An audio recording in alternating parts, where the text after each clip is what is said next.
Ladies and gentlemen, welcome back to this Labor Day edition of Brandon's World, the premiere of season 8. And if you are watching on our YouTube channel, you can see that I have changed my virtual background for this segment, as well as I have brought somebody in for this segment.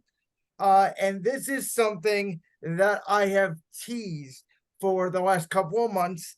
And as you guys know, in March, I ended up leaving Believeland Media LLC for an opportunity with Voltage Live to grow the Brandon's World podcast. And as a part of that growth, the great person that runs Voltage Live over there, her name is Jennifer Noga. And she had asked me if there was any other sports person that I think that could potentially fit Voltage Live. And I immediately thought of one person. And this person was let go of in January of 2023 from Believeland Media. This person who I fought for to stay on Believeland Media. This person who I absolutely believe could be a future star in this industry, whether it's writing, talking, producing, whatever he may do.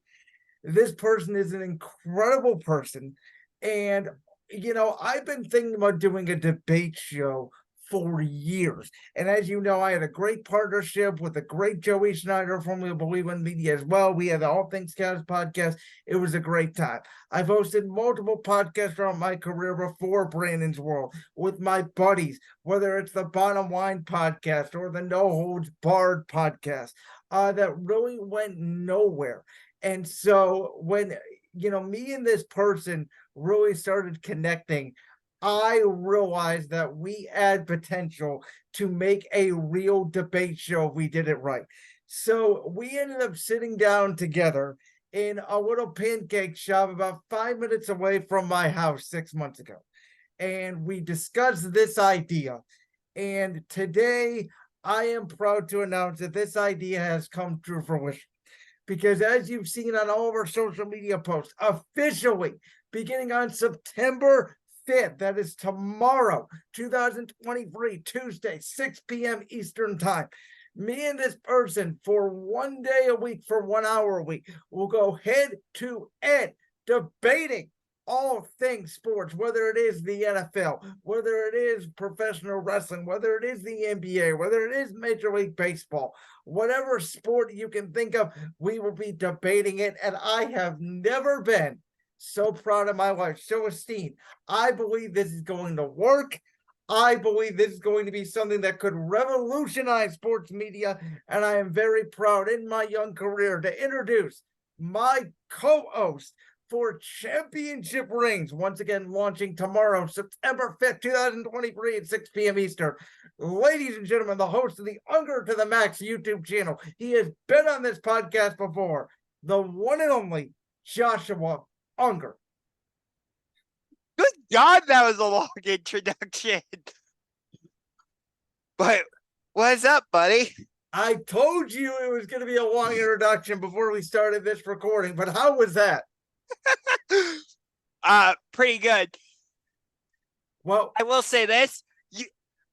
We had been talking about this even before that Pancake House interaction thing. You and I had been talking about this, like, going back and forth on these little devices. yes. I think we were texting for good God, like 3 months or something, and we're like, it was December of 2022. It was like right before Christmas. You brought me on to your show. It was a Saturday, and I remember it was initially going to be a 30-minute conversation. And do you remember we ended up going for 2 freaking hours?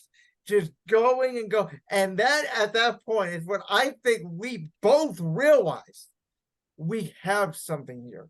But at the time, obviously, I was busy doing all things chaos with Believeland Media. I had just started a new position at Mass Transit as an associate editor.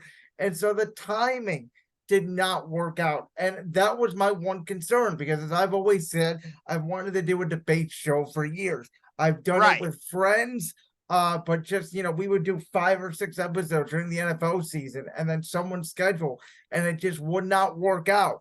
But to pull from my two other podcast names that I've had before, Brandon's World, the bottom line is that championship rings will be no holds barred because we will be going at each other. You're not going to hold anything back.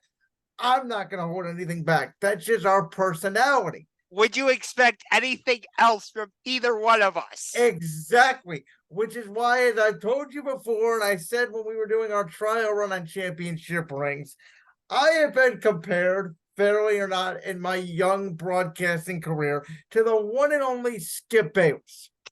And what does that make me, Stephen A. Smith? And I believe I have found, if you want to say Stephen A., if you want to say Shannon, I believe I have found my debate partner who will be effortlessly working and tirelessly working and will make me debate him and will give me an opinion and a thought that I would never think of that will come out of left field. And that is I tend to do that. That is the biggest compliment I can give of you, is you are one of the most prepared, knowledgeable people that I've come across with in my young career. And you also think outside of the box on literally every single topic. And maybe we disagree on almost every single topic because of that. Maybe we disagree. There are some things we occasionally agree on in parts. I don't think we ever had a situation we completely agree on everything. Dude, if we agree on anything, pigs are gonna fly. Which is why, again, it's gonna be great because it's not a forced debate. And this is what I want to let everybody know. We are not picking sides.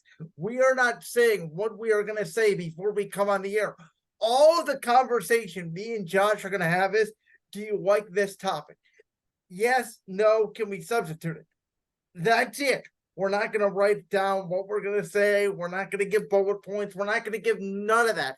It's literally just we are going to plan together the topic, the question, whatever you want to say.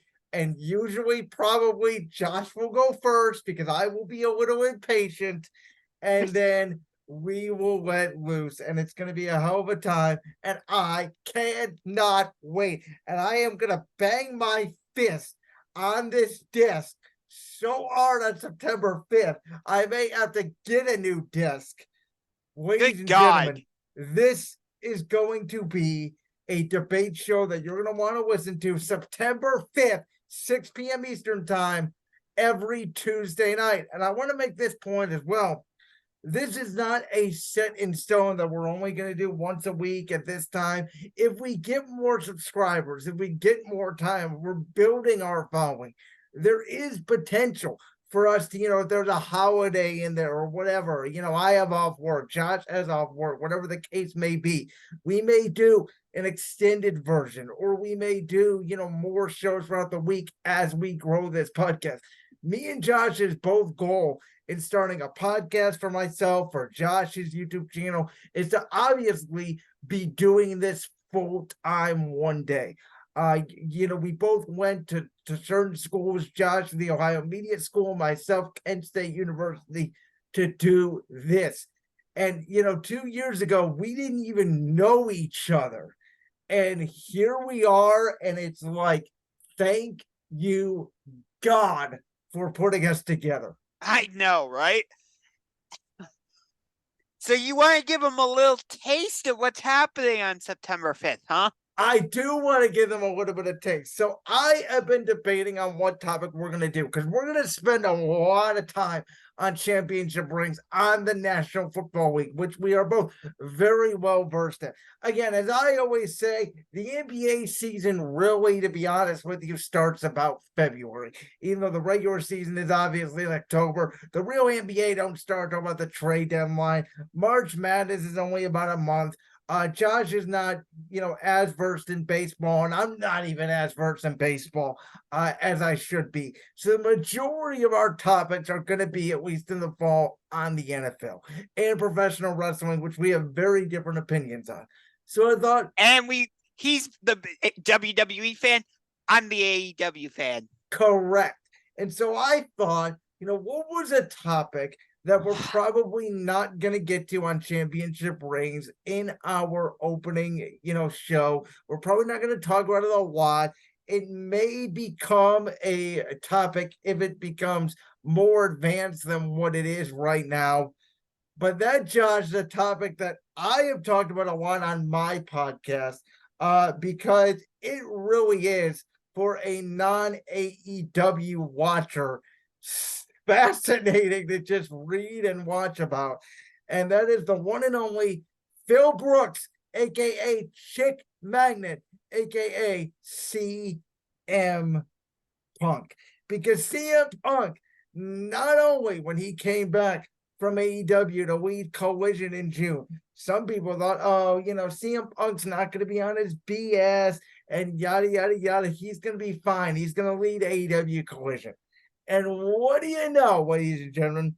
In the middle, or I should say at the start of AEW's biggest pay-per-view ever, All In, there was a backstage fight between one CM Punk and wrestler Jack Perry that has now reportedly led to CM Punk and Perry both being suspended from AEW, and CM Punk will miss the All Out pay-per-view this weekend in Chicago, Illinois, CM Punk's hometown. CM Punk is one of the most controversial figures in wrestling today. And Josh, dating back from in September 2021, when CM Punk was supposed to be this legitimate WWE guy, making his return to AEW to really make it a legitimate second brand to WWE. Ever since, it has been a complete and utter disaster. I'm trying to think of where to even start with this. Which, yeah, he was suspended. So you're right. He missed All Out on August 27th, or no, September 3rd. I screwed that up. And so he did, in fact, miss All Out.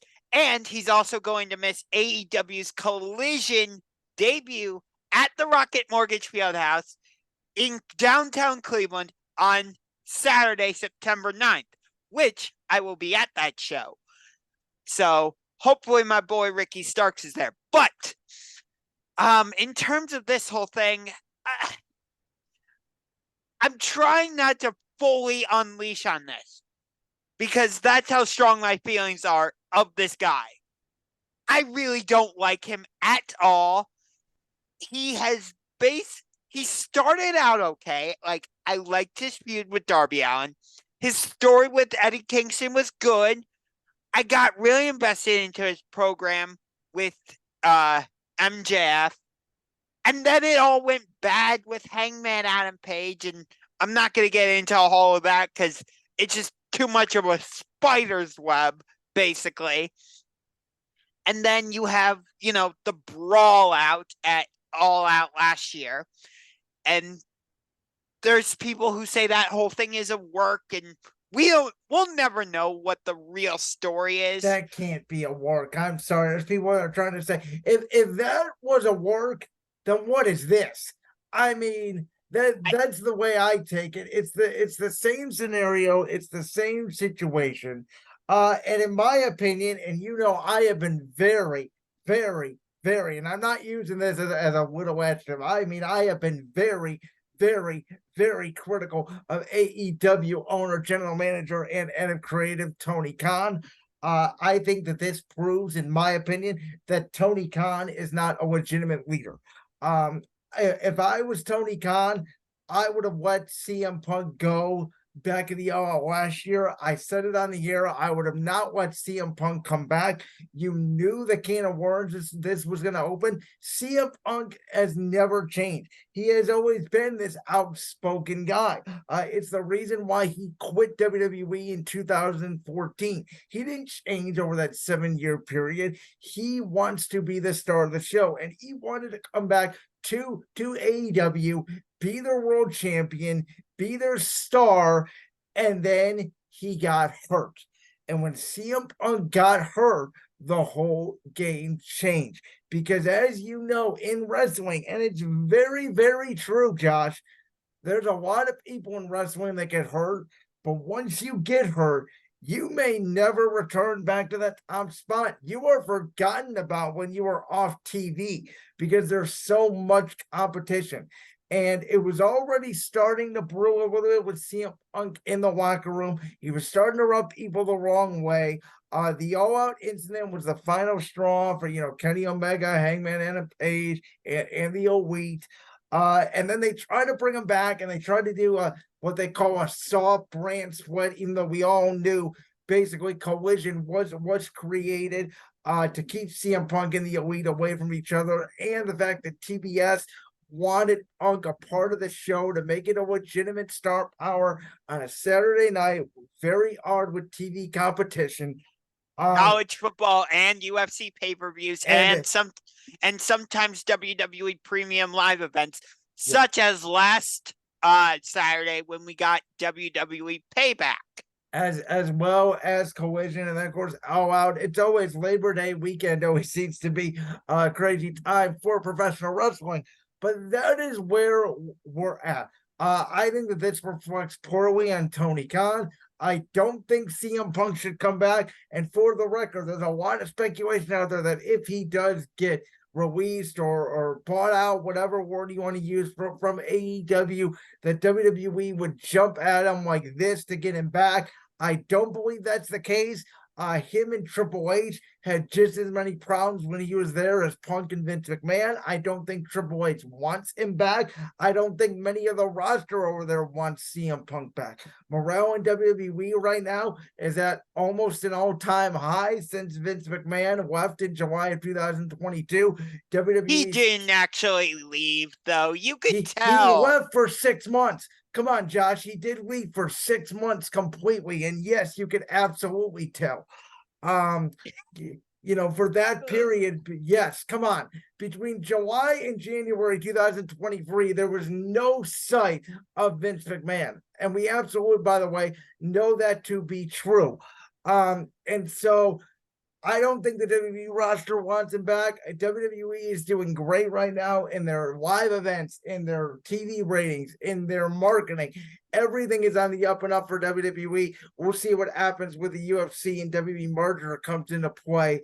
But for the moment, WWE is really feeling a boom, and AEW is taking a lot of negative publicity. And if Tony Khan wants to get that company straightened out and wants to get all this backstage noise away from him, you need real adults to step up in the room. And the first part of that is people putting their foot down and saying, you cannot let this locker room cancer, which is exactly what he is, back in your locker room. I don't care how popular he is in Chicago. I don't care how much of a star he is. You have a brand to grow, which you haven't done a good job of growing it anyway because your TV ratings have been stagnant and going down for the last year and a half. Oh, yes, stop making so much about the absolutely. TV ratings. It doesn't. Oh, Ungar, TV ratings don't matter? Then why do shows get canceled? I didn't say they don't matter, but people make too much of that. They make too much of TV ratings. So if I was gonna make a decision about who my champion is, you know why WWE kept the bloodline, is keeping the bloodline story, and why they're keeping Roman Reigns as champion right now? Because the ratings show it. Because he is the biggest draw in their entire company by far. And so why isn't he on TV every week then? Because he is the tribal chief. He is a special attraction, and people come to see him more when he's on less, because less is more, which, by the way, is one of the reasons why Tony Khan wants to bring CM Punk back, because like him or not, CM Punk is a TV ratings attraction. He may not be as much as they thought, but Collision absolutely gets a boom when he, or yeah, a little bit of a boom when he's on their TV, as well as Dynamite did when he was on there between the time of, September 2021 through May of 2022, or whatever the timeline was. If Tony Khan were, I wish Tony Khan would grow a set of balls and go up to CM Punk and say, you're done. Leave and never come back. So I want to make this clear because we're recording this part of the Brains World podcast on August 31st, 2023. So some news may come out. Allegedly, from what I heard today from Fightful Select, CM Punk and Jack Perry's fight, there is video of it in the Wembley Stadium where All In took place. And apparently Tony Khan witnessed the whole fight because it happened right in front of him. There is also reportedly camera video footage of Punk spatting out Tony Khan after the fight was broken up and Punk telling Tony Khan that he quit AEW. The whole thing, this whole thing with CM Punk is so complicated. Like, there's not a, the best way I can say is there's not a right or a wrong answer here. Like, that's the problem. But here's the thing. You say AEW's not doing well, but here we are. We just had the biggest wrestling show in history. And like I said, that was a lie. It was not the biggest pro wrestling show in wrestling history. And it is not bigger than WrestleMania, no matter what Tony Khan tries to tell you.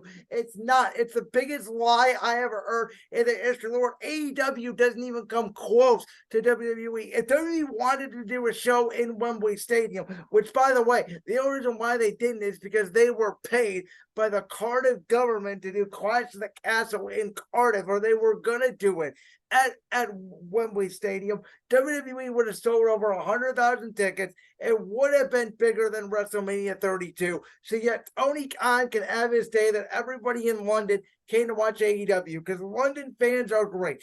And I give Tony that. But it was not the biggest professional wrestling show in the history of professional wrestling, and nothing will ever top WrestleMania. I'm sorry, that's just the way it goes. Did I ever say like All In was bigger than WrestleMania? Well, you pretty much said it. You pretty much said it. Oh yeah. By calling it the biggest show in the history of professional wrestling, you're saying it's bigger than WrestleMania. I'm not the one saying that. That's Tony Khan. Yeah, it's Tony Khan who is a liar, by the way. The guy is so petty, he wouldn't even accept WWE's custom Jacksonville Jaguars championship belt. Again, this whole thing is so complicated, but you can't say, think about it. AEW has been around now for 5 years. They have to be doing something right. Yeah, just like TNA was around for what? I mean, TNA's been around for 15 years. Does anybody even know it still exists? No, TNA was good, and I watched TNA from what it was, like 2009 to 2013. Companies can have their show. Now, like, no, it's none of it was bigger than what AEW did at all in. And I do acknowledge that. However, like the great Eric Bischoff, who used to run WCW, has said in the past and recently said on the 83 Weeks podcast, AEW is making the same mistakes WCW did. And that's what I've called AEW. And I've given AEW a chance. And every time I try to give AEW a chance, Tony Khan does something stupid like what he did this past week. Because Tony Khan is a great self-promoter. And people listen to his spiel and think Tony Khan's so great. I'll tell you this, he's not great. He doesn't even know how to book. Did you hear what he said before All In? He said Daniel Bryan's a better booker than him and he should book the show. He literally acknowledged it. Okay, first of all, it's Bryan Danielson, not Daniel Bryan Danielson, whatever. By the way, Bryan, you call Triple H when your contract runs up in September 2024. Come home. End your career home. No. He is so good with the blood. What? Do you want Jon Moxley to come back too? I do want Jon Moxley to come back. Hell no. Yes, I've always wanted Moxley to come back. And MJF, boy, January 1st, 2024. No, you cannot have it. Is the big fish in the pond. We wanted the Young Bucks. We wanted Kenny Omega. We couldn't get them. It's okay. We have bigger targets. His name is MJF. You're not getting MJF. You're not getting MJF, WWE champion. No his character would be ruined in WWE. MJF, future world heavyweight champion, 2024 against the megastar LA Knight. Yeah, book it. Oh my God, no.